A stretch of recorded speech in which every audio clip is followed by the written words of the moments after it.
आप सभी का पुनः स्वागत है एक नए सेशन में। खासकर जो स्टूडेंट 10th पास किए हैं और आपको आगे ह्यूमैनिटीज का चयन किए हैं, तो आप पढ़ कहीं भी सकते हैं, आपके चॉइस है।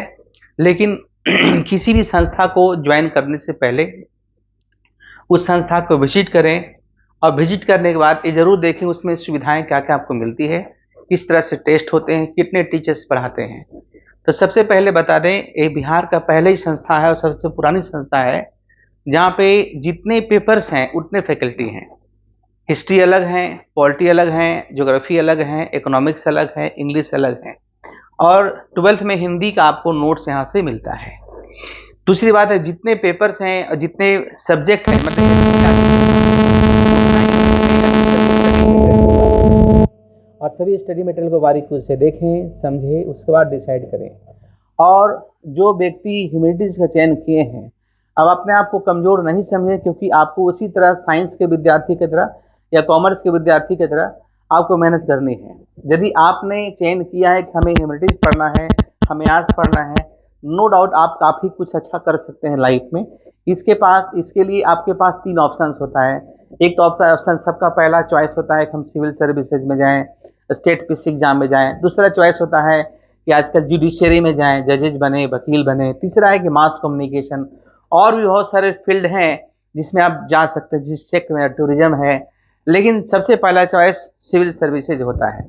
और आप ह्यूमैनिटीज का चयन किए हैं तो आप इस तरीके से पढ़ाई करें कि भविष्य में किसी कारणवश यदि सिविल सर्विसेज नहीं होता है तो आप एक अच्छे प्रोफेसर बने, और ताकि जो है आपका लाइफ एक अच्छे खुशहाल जिंदगी की तरह कटे।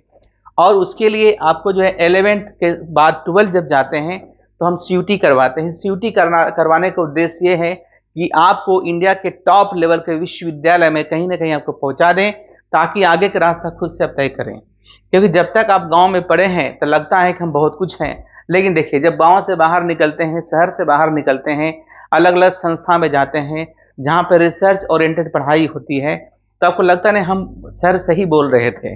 और नो डाउट अगर आप कभी पटना भी आए तो पटना में आकर आप देखें कि किस तरीके से ह्यूमैनिटीज के पेपर को एक बेहतरीन तरीके से पढ़ाया जाता है।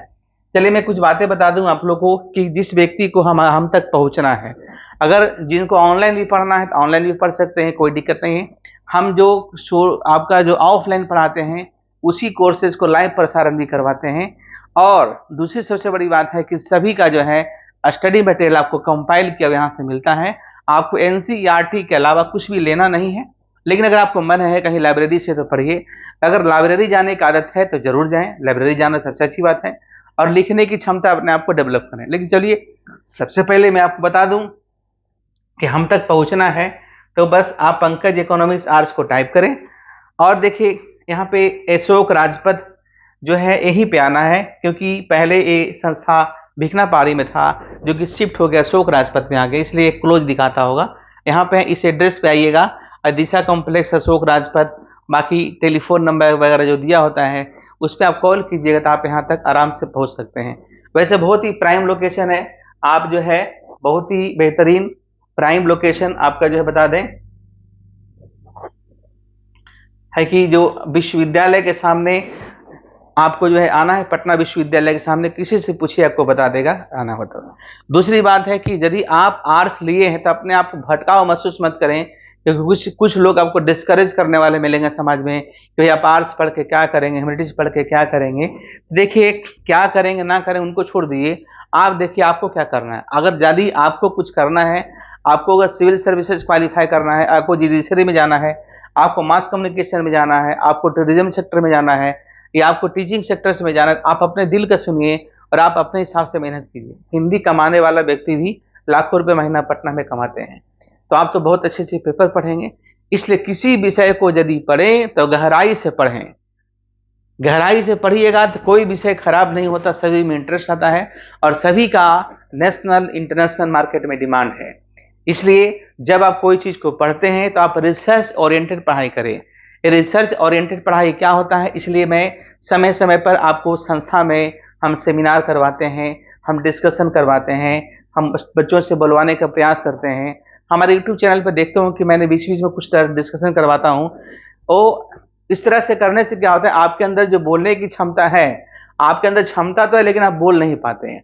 आपके अंदर लिखने की क्षमता तो लिख नहीं पाते। तो ह्यूमैनिटीज वाले विद्यार्थी के दो चीज होना चाहिए, पहला तो ये लिखने की क्षमता, दूसरा अच्छी सोचने की क्षमता। जब अच्छे से पढ़िएगा, बहुत सारे अलग अलग टीचर से पढ़ते हैं, बहुत सारे पेपर्स को पढ़ते हैं, बहुत सारे राइटर्स की किताब पढ़ते हैं, तो आपके अंदर बहुत बहुत लोगों के पढ़ने के बाद, बहुत लोगों को सुनने के बाद आपका अपना आपका अंदर की जो अपनी जो शक्ति है, अपनी शक्ति को पहचानने लगते हैं और वो जो पोटेंशियलिटी है वो आपके सामने आती है और लाइफ में आगे ले आने की प्रेरणा देती है। इसलिए आर्ट्स के सभी विद्यार्थी जो भी आर्ट्स का चयन किए हैं, चयन करने वाले हैं, कभी नहीं सोचे कि आप कुछ नहीं कर पाएंगे। आप वो सब कुछ कर पाएंगे जो सोचा है। यदि आपने कुछ भी चीजों के बारे में सोचे हैं, यदि किसी सेक्टर्स के बारे में जाने का सोचे हैं, यदि किसी विषय के बारे में सोचे हैं, किसी करियर के बारे में सोचे हैं, तो उसके सिलेबस के हिसाब से अपनी पढ़ाई करें, मेहनत करें, देर सवेर आपको सफलता मिलेगा। तो मैं इन्हीं शब्दों के साथ मैं आज आपके विदा लेता हूं और फिर मैं आप हमारे YouTube चैनल से जुड़े रहिए, मैं कुछ अपडेट लेके आऊंगा। धन्यवाद।